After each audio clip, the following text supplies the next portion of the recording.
Top quality और consistent performance के लिए सिर्फ सिल्वर पंप। टॉप क्वालिटी और कंसिस्टेंट परफॉर्मेंस के लिए सिर्फ सिल्वर पंप, नाम याद रखना।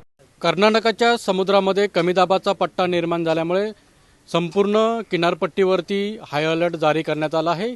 आजपासून 5 दिवस मच्छीमारांना समुद्रामध्ये न जाण्याचा इशारा देण्यात आला आहे। मात्र सिंधुदुर्गातील मच्छीमारी मात्र पूर्णपणे यामुळे ठप्प झालेले आहे। आपल्यासोबत बोलण्यासाठी स्वतः सगळे मच्छीमार बांधव आपल्यासोबत आहेत। आजपासून मच्छीमारी काही वादळसदृश परिस्थिती निर्माण झाल्यामुळे बंद करण्यात आली आहे। हा शेवटचा हंगाम होता, काय सांगाल? हा शेवटचा हंगाम म्हणजे जवळजवळ आता 10 ते 12 दिवस सीझन आपल्याला चुकणार आहे। जवळजवळ म्हणजे कालपासूनच बंद झालेला आहे। कालपासून जवळजवळ 31 तारीखपर्यंत म्हणजे 12 दिवसाचा जो मेन सीझन असतो मे महिन्यातला निर्णायक तो चुकणार आहे। म्हणजे बऱ्यापैकी मच्छीमारांची जी आशा होती ती कोलमडली जाणार आहे आणि त्यात बऱ्यापैकी नुकसान होणार आहे। हा जो शेवटचा जो सीझन असतो तो जास्तीत जास्त मोठ्या प्रमाणात म्हणजे मासे मिळतात शेवटच्या क्षणाला मे महिन्याला। आजचा हा शेवटचा हंगाम होता, त्यामुळे हे 5 दिवस ही नैसर्गिक आपत्ती आपल्यासमोर आहे। त्यामुळे सगळे मच्छीमारीच्या नौका ज्या आहेत त्या इथे बंदरामध्ये दाखल आहेत। किती नुकसान होणार आहे तुमचं आणि काय कसं तुम्ही या सामोरे जाणार नुकसानीला? काय असतं म्हणजे पूर्ण सीझनचा विचार केला ना तर सुरुवातीचा सीझन असतो तो एक बऱ्यापैकी माशाचं आवक असतं आणि शेवटचा जो असतो 15 दिवसाचा तो सीझन असतो।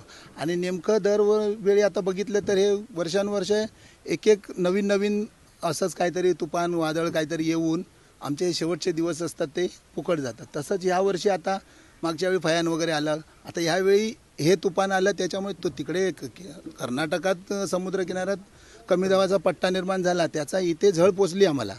कारण आता 2 दिवस झाले, परवापासूनच बोटी बंदरात यायला लागले आणि काल तर भरपूरच वारा वगैरे सुटला। अजून त्याचं 4-5 दिवस त्याचं हे आहेच, त्याच्यामुळे भरपूरच प्रमाणात नुकसान होणार आहे। कारण शेवटच्या दिवसातच जो काय प्रमाण कोलंबीचं जे आवक आहे ना ते जास्त प्रमाणात मिळतं आणि त्याच्यामुळे 4 लाख 5 लाख शेवट जे होतं सीझनचा आणि मग हिशोबाचे विषय असतात सर्वांचे, त्याचे थोडेसे हाल होतील सर्वांचे आणि त्याच्यामुळे बोटी आता सर्व बंदरात आलेलेच आहेत, पूर्ण बंदर भरलेले आहे। साधारणतः म्हणजे या बंदरातला विचार केला तर किती म्हणजे कशा प्रकारे तुमचा सीझन यावेळीचा गेला होता? म्हणजे देवगड मच्छीमारीमध्ये म्हटलं या वर्षीचा सीझन म्हणजे पहिल्या दिवसांमध्ये थोडाफार दिवाळीपर्यंत सीझन साधारण होता, पण मध्ये दिवाळीपासून साधारण मार्च महिन्यापर्यंत 2 महिने पूर्णपणे स्लॅकच होता,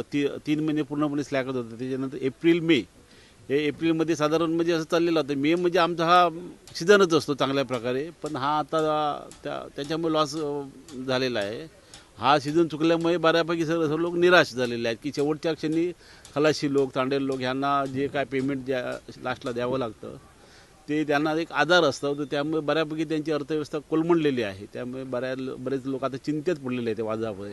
हे आपल्या खलाशी लोक कसे जाणार, त्यांना पेमेंट कुठून त्यांनी कर्ज वगैरे करूनच आता त्यांना त्या खलाशांना किंवा यांना सोडवावे लागतं। हीचं जे निसर्गाने जी आपत्ती या मच्छीमारांवरती आणलेली आहे, म्हणजे आजपासून 5 दिवस हे पूर्णपणे मच्छीमारी ही बंद असणार आहे। त्यामुळे मच्छीमारांवरती म्हणजे मोठं नुकसान जे आहे मच्छीमारांचं देखील होताना पाहायला मिळणार आहे। अनंत पातळे, TV9 मराठी, सिंधुदुर्ग।